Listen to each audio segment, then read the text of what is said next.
Hello, Scorpio, Sun, Moon, Rising, and Venus signs. Kamusta kayo? Sana po nasa mabuti kayong kalagayan. Welcome back po sa Star Tarot. Kung bago kayo rito, welcome din kayo. Thank you for your support. I truly appreciate it. God bless you all.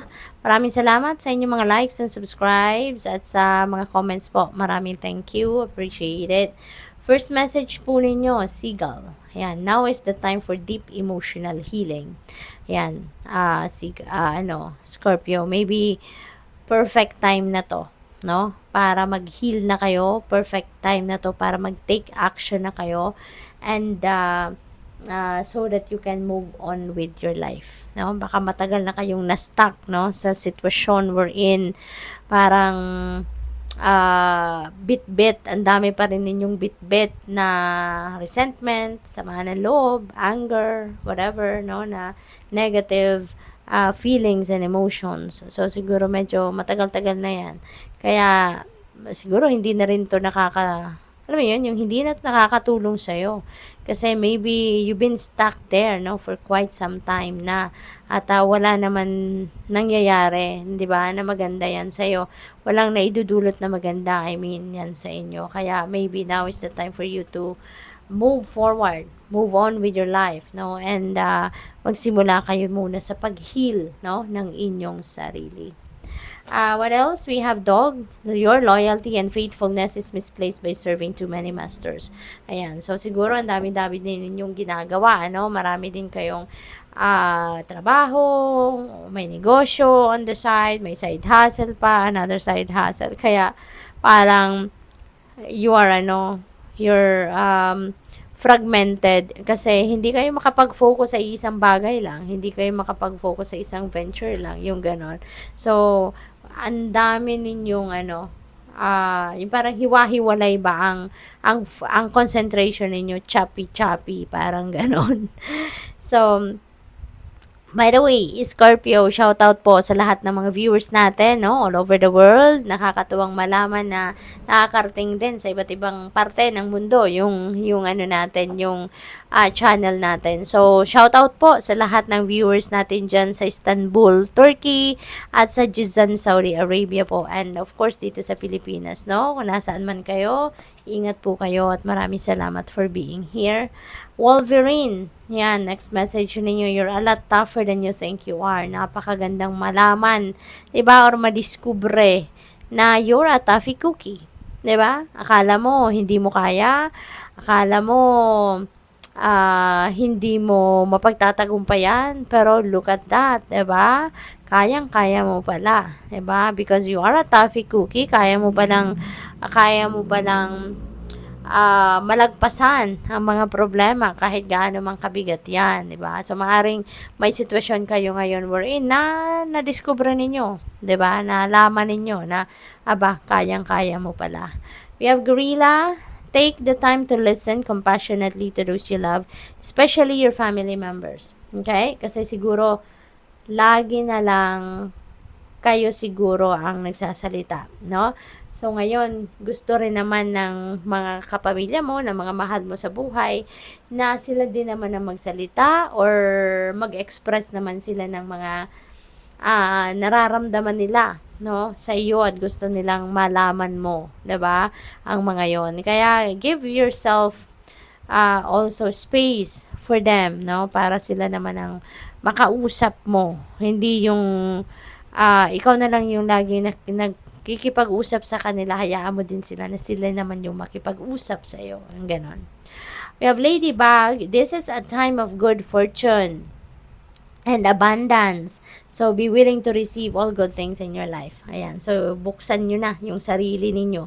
Bukas nyo na yung arms ninyo, yung isip ninyo, yung sarili ninyo, no? Para sa pag-receive, pagtanggap ng lahat na magagandang bagay, no, sa buhay. Okay?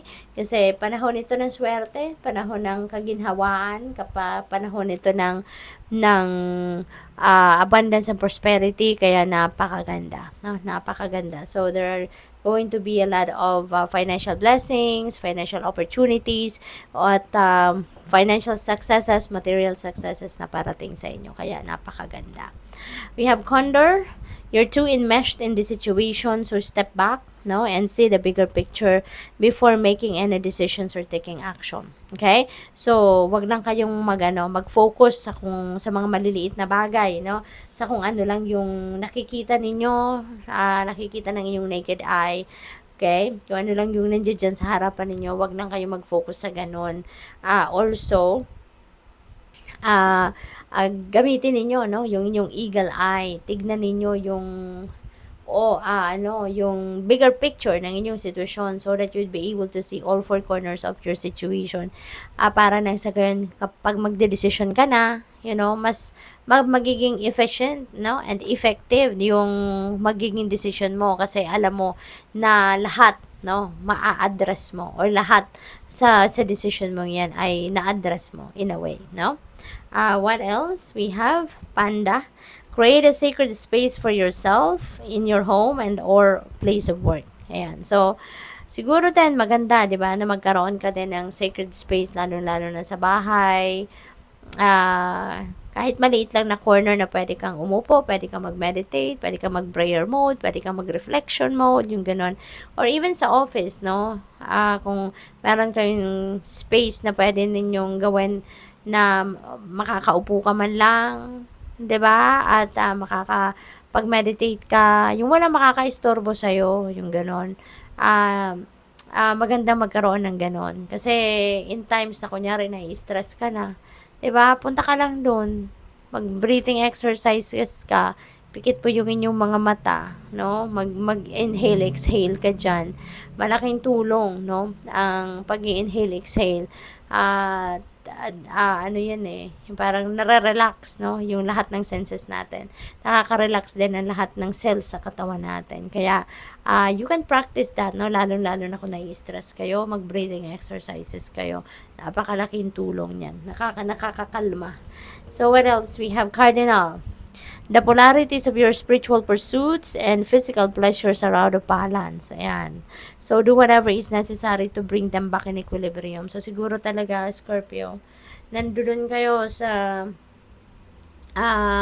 period wherein stress na siguro ang iba sa inyo. Kaya, wala na kayo sa focus, hindi kayo nakakapag-concentrate. You're all over the place, kung ano-ano na lang siguro yung naiisip ninyo, yung mga ganon, no? Kaya, bring them back to equilibrium, bring the balance back in your life.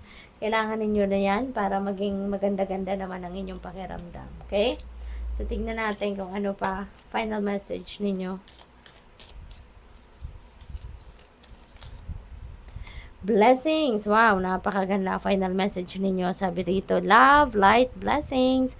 Through this card, you are being showered with angelic light. Accept the blessings about to come your way and know that you deserve to be and have all your heart's desires. Napakaganda naman. Tapos tignan mo to.